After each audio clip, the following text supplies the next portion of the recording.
Hello again to all of you wonderful people to the 77th edition of Weird Mind Newsroom, the weekly roundup series where I talk about all the new releases, the fair few trailers for the week, and some of the range of news stories to come from the world of entertainment. So let's not waste a spot or bother, and let's get to talking about all things media that came out from this week. It's called a hard stare. Aunt Lucy taught me to do them when people had forgotten their manners. So we'll start off with the first of the new releases for this week. Is a film that I have been looking forward to for a very long time, and is something that is full of charm and something positive that we need in this time, as everyone's favourite wholesome marmalade loving bear is back again on his biggest adventure yet with the new film of Paddington in Peru. This new film we see Paddington and the Brown family take a trip all the way to deepest darkest Peru to visit Aunt Lucy at the home of retired bears. But when they arrive, it's discovered that Aunt Lucy has gone off into the jungles, and we'll see the Browns and Paddington on an adventure that they will never forget and discover many surprises and secrets along the way. Reception to this film, like the first two entries, have been met with great acclaim, that while maybe the lowest scoring reception wise in the series so far, it still has the strong charm and humour of the series and is what everyone in the family will enjoy in these colder months. And if you're up for an adventure of something sweet,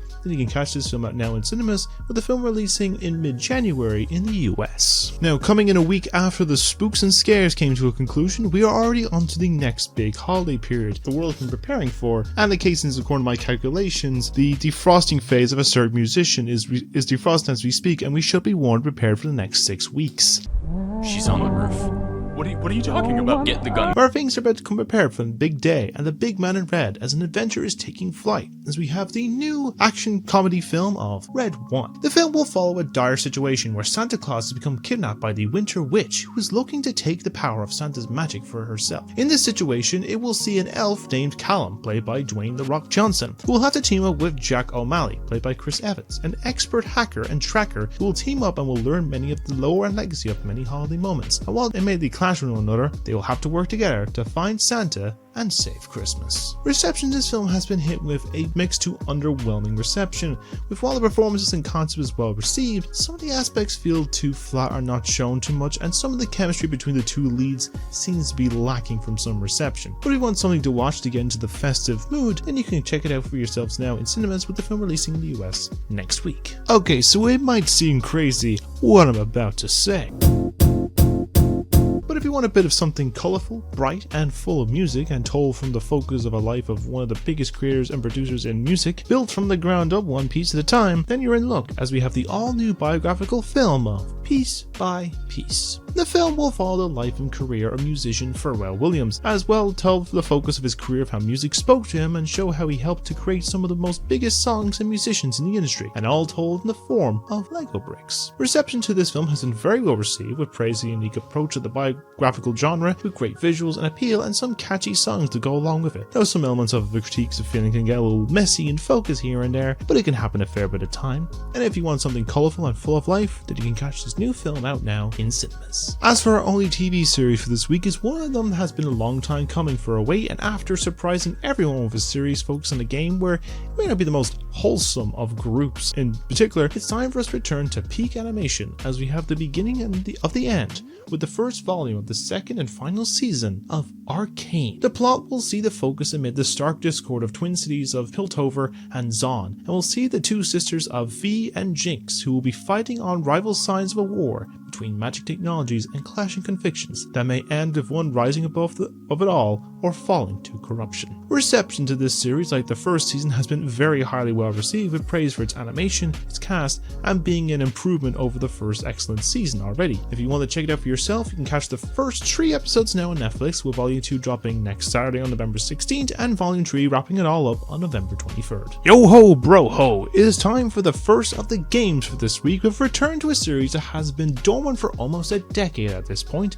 as the iconic duo of the Italian Plumber brothers are back for a high seas adventure with the new game return of the Mario & Luigi series with Brothership. The game will see the brothers transported to the ocean world of Concordia, where they will take charge of the vessel of the ship-shaped island, as you will sail across the oceans and must reconnect the world one island at a time after the destruction of the Unitree throws the world into disarray. Reception to the game has been very well received, with praise of the gameplay, its combat, its world and story, and the integration of the first game in the series to a home console. Though some have seen some critiques on the bloated pacing issues and the noticeable performance issues while docked. But if you're up for a seafaring adventure, you can catch this new game out now on Nintendo Switch. And our final new release for this week is delving into the world of nuclear winter, massive underground tunnels and systems, and the fight for survival in strange circumstances, as we return to the popular series of the massive train system society under Russia with a new game of Metro Awakening. Set before the events of 2043, you play as Serdar, a personable doctor who cozy as can be in apocalypse existence, is disrupted when his wife Yana stops taking the antipsychotics he prescribed her, must find a way to save her from succumbing to her demise by traveling out into the scary world above. Reception to the title has been very well received with praise of the visuals, controls, and story, and have been labeled as one of the best VR titles in the present day. And if you're up for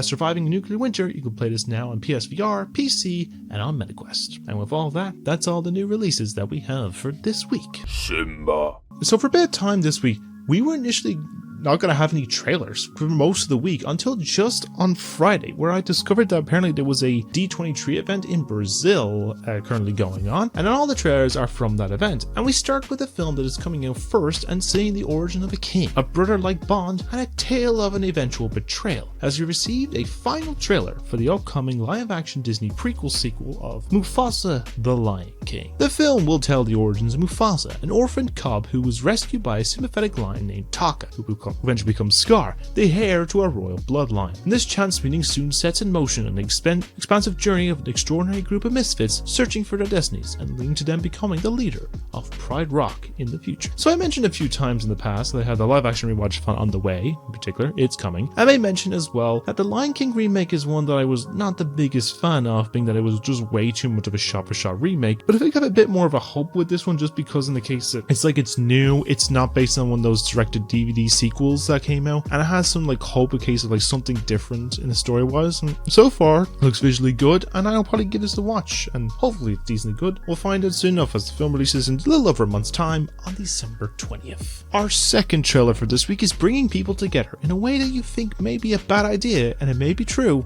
Verdict is still on the whole them working together well, as we have also received a trailer for the first of the 3 upcoming Marvel movies 2025 in the form of Thunderbolts Asterisk. The film will see a likely odd team up of Red Guardian, Yelena Belova, Ghost, US Agent, Taskmaster, and Bucky Barnes, as well as another guy named Bob, being forced to team up together to take on the missions for the American government, with possibly being a ploy that if they are killed on the mission, it will not be much of a massive effect, and may cost them not that much. Now, the likes of seeing a trailer for this would probably make more sense around now instead of was 6 weeks ago, but I still think from both this trailer and the last one, I'm starting to have a bit more of an appeal and interest in something that I was kind of a little concerned about. But as of now, I am kind of looking forward to it in particular. The cast group looks really pretty great. It has some nice costumes and stuff, and some outfits that look like close to the source material. And hopefully the action story will be pretty good as well. But I guess we'll have to wait and see how this all comes together when the film releases in the cinemas from May 2nd next year. And our last trailer for the week is one that is also coming to us from the realm of the MCU, as we see the new Star-Spangled Man with a plan, with things becoming a lot more political, and also seeing a lot more aggression in a certain form, as we have the newest trailer for the upcoming film of Captain America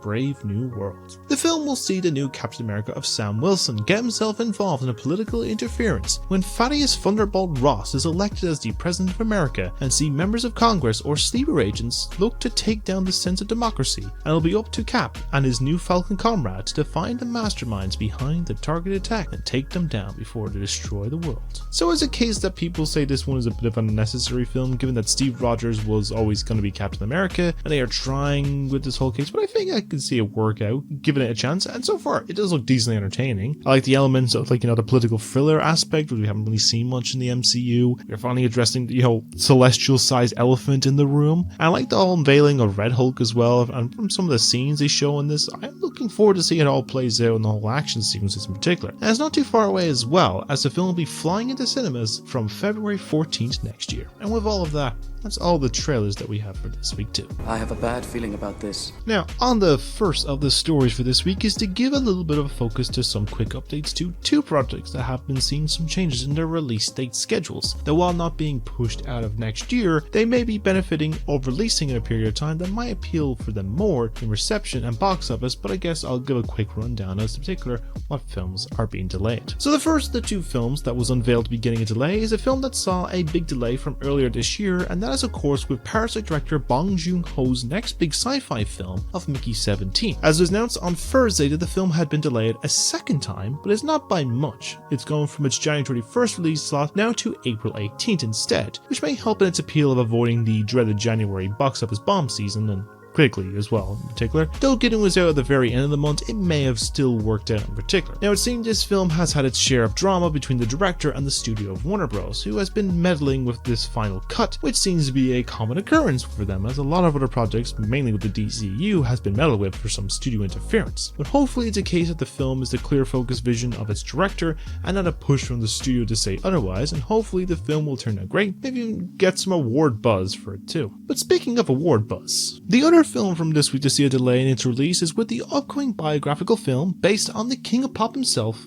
of Michael Jackson. As was announced on Monday, that it was delayed from its April 18th release by about 6 months and will now be releasing on October 3rd instead. Now at the time of the announced delay, it was unclear as to why it was being delayed in particular, but seems to be their speculation that they wanted to avoid the summer blockbuster season as they see it as being overlooked by some of the other big titles releasing at the same time, and on the basis of it releasing in October, it would find itself in the midst of the award season films, as they are hoping for both a massive awards campaign for the following year, and the likes of distributor of Lionsgate saying that the release will garner more than over $1 billion in box office, and even as far as to say is $2 billion, but I think that might be stretching a bit too much. But I feel, it'll have to be gone down to the case of the popularity of the musician, as will be the case of some of the rumors and allegations in his later part of his life may affect that appeal a bit, but I guess they can see the approach from the film festivals for next year to get the buzz and appeal going, but I guess we'll have to see how this all comes together in due time when they announce any updates for this. But what do you think of these delays? Do you expect any of the other films in 2025 to see a similar delay, and do you see these films also garner some award buzz? Let me know what your thoughts on this down below in the comments. Our second story for the week is a bit of a round of some new announcements from a range of products of media that are on the way that was announced at the end of last week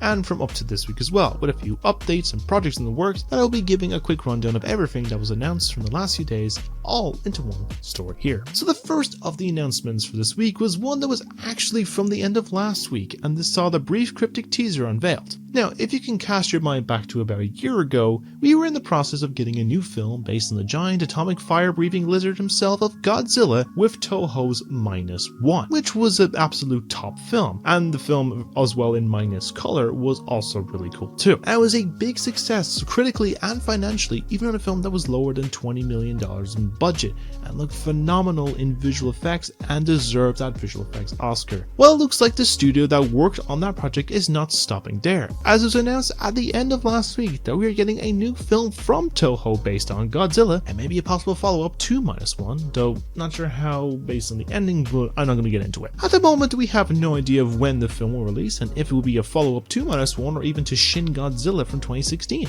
but I have a good high hopes to return to this franchise when that time does come, because the last one was amazing. I will probably give either a short or long form review for it soon enough. Who knows? The next of the stories for this week is heading to a galaxy far, far away, as we have two new stories coming out from this massive franchise of Star Wars, one just announcing as I write this episode, which is the one that I'll be starting with. Now this was a blink and you'll miss a release day apparently announcement earlier, but it's now been officially confirmed. We have the confirmation that the second season of Andor will now be releasing from April 22nd of next year and coming a year and a half after the release of the first season's conclusion. And I'm happy to hear that we have been waiting to see a really good series return to wrap up the series before the events of Rogue One and all that stuff, so I'm looking forward to that one. But with that one out of the way, let us delve into the real story that was initially for this announcement, and that was with the case that is rumor we have a new trilogy of Star Wars movies coming along and will be helmed and written by Simon Kinberg, who worked on the most recent of X-Men movies. Now as things currently stand, it is aiming to be labelled as episode 10 to 12 is a rumoured one, but it may be a separate story to the Skywalker saga, with the only hint of connection being that the character of Rey is returning for the films and will be seen as a form of a Obi-Wan Kenobi for said trilogy, and the likeliness of it being part of the 9-film saga is kind of unknown right now. But, I'll be kind of interested to see how this turns out, in particular case instance,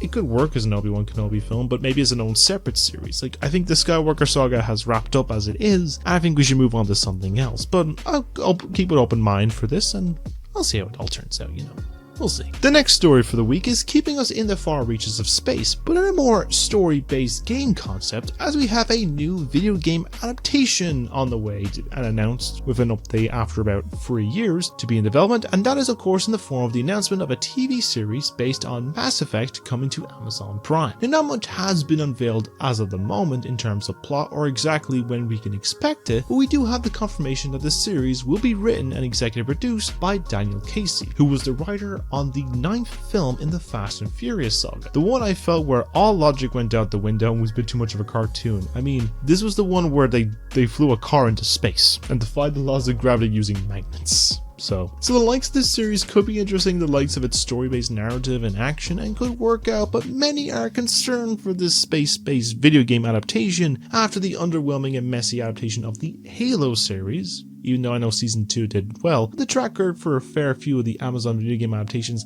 has been pretty strong so far. We'll see on the end of things. But speaking on Prime adaptations of games, we have a quick new casting announcement for the upcoming second season of their award-winning Fallout series, as in the confirmation of Home Alone star Macaulay Culkin joining the cast, with him playing supposedly a crazy scientist or doctor for the new series, with that character unknown at the point in time of who he is in particular. I feel in some sense, given the characters he has played in the past, he would fit the mold for a series like this, and I think it's some way I can look forward to checking out in due course. Now, we still don't know a confirmation of when we can expect the second season, but I'm thinking earliest about 2026. That's probably my guess when we can see it, but we'll update in said future whenever we get some more updates. The second last announcement for this news story is taking us to the realm of the Sonyverse for a new addition to the growing roster of Spidey-based characters that does not include Spider-Man. Now, we have recently seen the release of the symbiotic anti-hero's third film with Venom, Last Dance, as seems to be a possible final entry for that series, but it may look like the concept of the symbiote is not ending that soon, as announced that we are actually getting a new form of Venom again, but not in the way that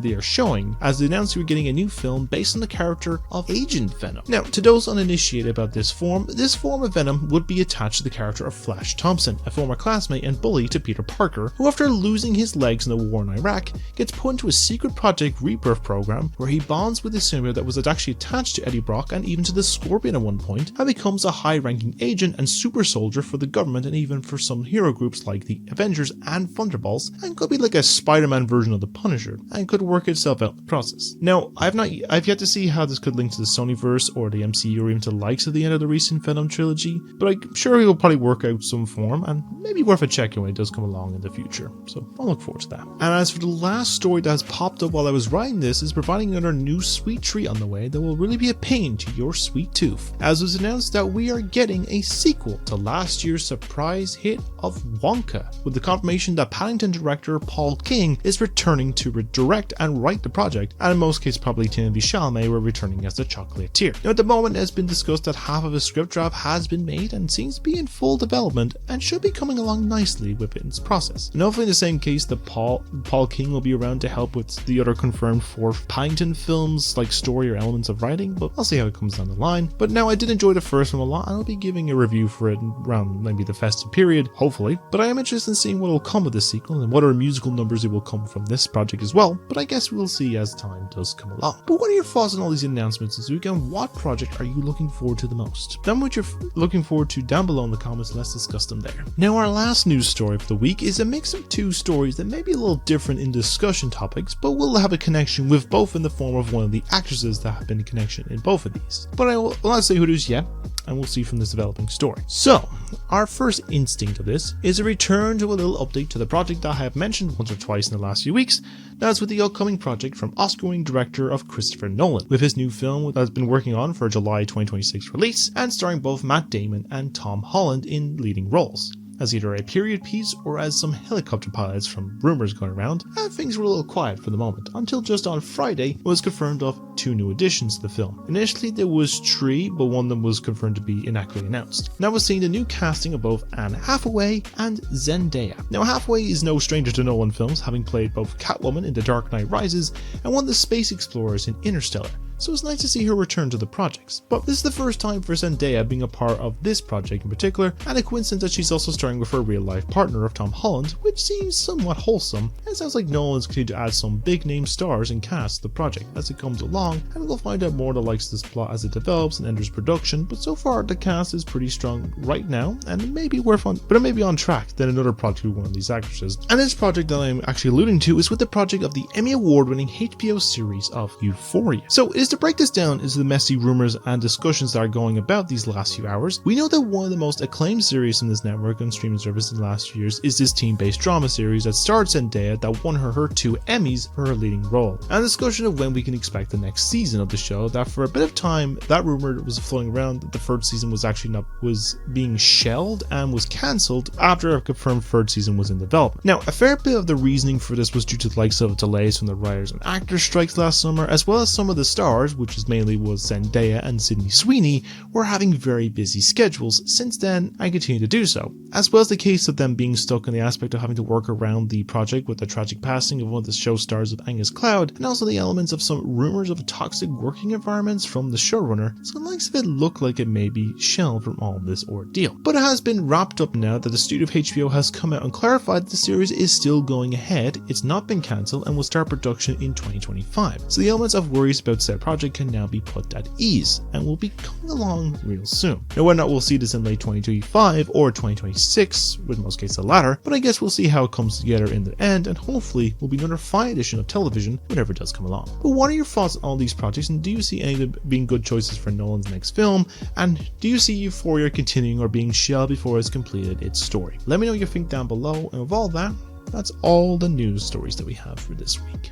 Piece by piece, piece by piece. And now, with all of that, that ends episode 77 of Weird Mind Newsroom, and I hope you enjoyed listening to my rambles. With all that out of the way now, I want to give a quick few updates on some projects. So, we'll start with the reviews. Reviews-wise, in the case since I've been just planning out the aspects that I am probably going to do the Transformers and Wild Robot ones back to back. I will be doing a Deadpool and Wolverine one probably in the next few days. In particular, I want to try and write it up and review it because it's coming on Disney Plus in the next few days, so I want to keep it around that same time. I did mention I will do a Wonka one maybe around Christmas. I'll see in the case, and probably maybe the Sonic movies. Or maybe at least Knuckles. I'll do one of them in particular around the end of the year. I have a few other ones I'm probably going to do a quick few fly-through updates on, long-form, short-form ones in particular, the recent things and present stuff. I got a few films I need to catch up on, and it probably might go to Heretic, and I gotta go with the Venom in particular, so I'll get to them at some point, maybe in the next day or two, but I'll see. I've got busy stuff to do. I'm a very busy man. Anyways, case then. Gameplay-wise, as you've seen the case since I've returned back to a little bit more of Outlast as well as Last of Us. I do have 2 more parts of that Outlast one to drop. I will probably drop in the next day or 2. Last of Us, I have about 2 or 3 episodes ready to go, so they will be coming along soon enough. And I will get back to recording more gameplays in the next due time, probably in the evenings or something when I have the time. But I'll have to see one in particular instances for like Mario, Cyberpunk and all other games in particular, and we'll see how it goes along. And in the case of long form videos, instances, long form stuff, the AI video is coming along nicely. I just kind of work on some bits and pieces. I got to update with them as well, see their thoughts on some films. They gave me some updates of like opinions of other films they want to give their thoughts on in particular. I'll get to see if any of them will agree upon. I'll actually give a list to them as well. Very important person, stuff like that. Rewatch-a-thon, that is going to come along as well, as I mentioned, it'll be by the end of this year. And then the case instance horror most bore, I have started winding up. I just need to actually start watching the 3 films in particular I've chosen, but they will hopefully become by the end of this year. And any other long form ones that will come along as well. Most likely in case I'm thinking Game Awards is probably soon enough, so I'll probably get to that as well, but we'll see. But anyways, I think I'll leave it there for now. I think I've rambled on long enough in this particular. So if you enjoyed my content and want to see more from me and more frequently as well, then simply like and subscribe, as I upload videos every single week, where it's cases this weekly series, some gameplays, reviews, long form stuff, the whole shebang, and more new stuff coming along as well, from like book readings, all this other shit, everything I'm working on. I'm also as well case hoping to reach 100 subs by this year, and I try as best I can, and even in case everyone that watches me, I appreciate every single one of you, and let's build a wholesome community together, as I mentioned. But let me know your thoughts as well of everything that was discussed this week, with your thoughts of if you've seen any new releases, what your thoughts on the trailers that just dropped, as well as your opinions on all the news stories. And as always, I hope you all stay being wonderful people, have a great day every day, do many great things, and to keep being you, because no one else can do what you do. And of course, to take care of yourself in these very strange and scary times, and know that I will always be a place of comfort and care for all in all forms. You know, leave all the hate and negativity at the door. I'm going to be there to care for every single one of you, be there with an open conversation, and just, you know, support you no matter what. But anyways, I think I'll leave it there for now. So thank you all for watching, and I'll see you all in the next episode. Take care. I'll see you later.